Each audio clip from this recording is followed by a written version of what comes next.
So in 2014, we came out with Second Son, and about 6-7 months later, we came out with First Light. And then about a year from that, PS4 Pro was starting to come out. So we wanted to support that with Second Son and Fetch with First Light and all the cool laser bullets that come with that. But behind the scenes, what we were really working on was trying to figure out, how do we make a new game? Like, if we were going to depart from Infamous, like, it's got to be awesome, and what is the process to get there?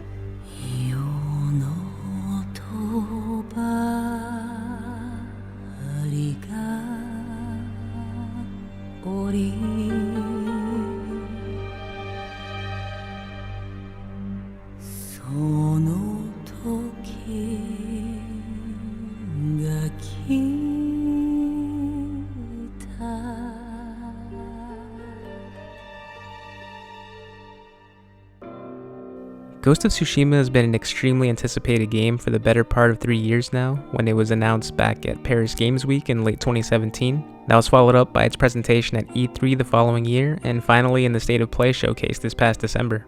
What we were shown and promised in those events were two big things: breathtaking visuals that could compete with any game out there right now, and the chance to play as a samurai. I think it's safe to say that the expectations for this game were big with the kind of potential that it seemed to have. And now, just a little over a week ago, the game was finally released, and for all intents and purposes, has succeeded with flying colors. Not only was this given the tough spot of being released soon after a juggernaut like The Last of Us Part 2, but it's also the last big release for the PlayStation 4 cycle, and in regards to both of those obstacles, I think it cleared them with ease. And yeah, there's arguments to be made that the reason it's been received fairly well so far is because in terms of a narrative and the core gameplay mechanics, it played it a little safe. And also the fact that it's not a sequel, so it's not coming with years of expectations and connections with familiar characters. But still, to pull off what this game was able to do in terms of its scale and the ultimate challenge of making an open world game in 2020 and trying to make that feel unique and fresh when so many ideas have already been done before, and still succeeding at that, that's extremely impressive.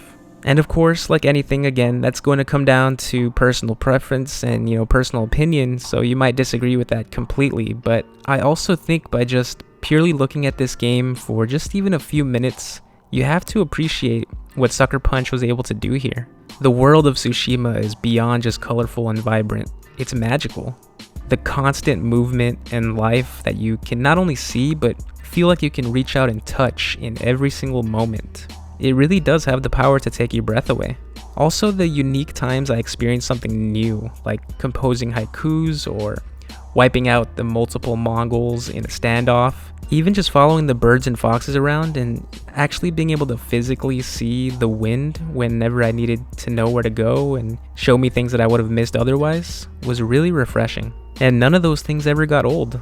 There's so much above the surface within this game that are striking and almost demand your attention. But every one of those elements will only work as well as they did if they were started from a strong foundation.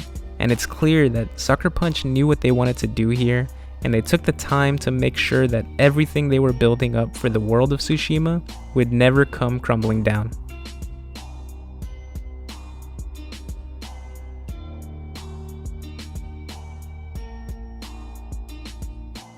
That being said though, you can have a strong foundation and still end up falling short if the story doesn't work, and more so if the characters don't work.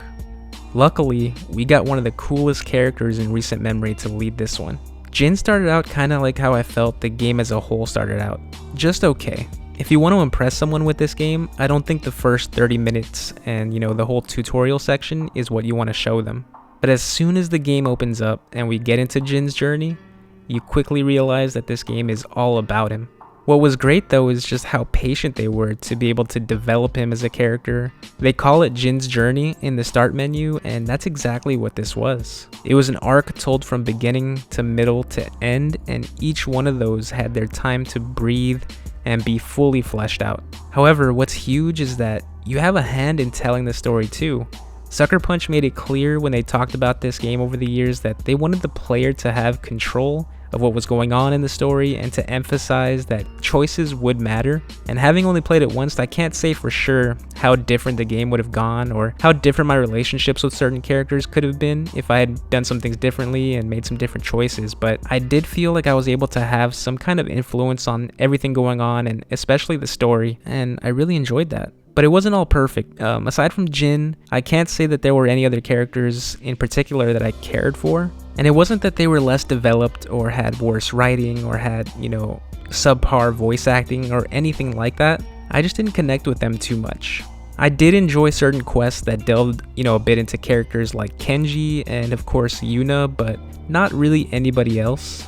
I also didn't love all of the con cutscenes. A few of them felt a little too over the top, but they were pretty few and far between, so that was a minor issue. And ultimately, without going into any kind of detail about it, I did enjoy Khan as a villain. What I really did love though was the importance of family. Not only the significance of family in a landscape like this, but also the massive struggle and burden that can be placed on you because of it. The flashbacks with younger Jin and his uncle in particular were incredible every time, and I really felt the pain inside Jin anytime there was a moment he was thinking back to his past and to his father, and it only made him that much stronger of a character.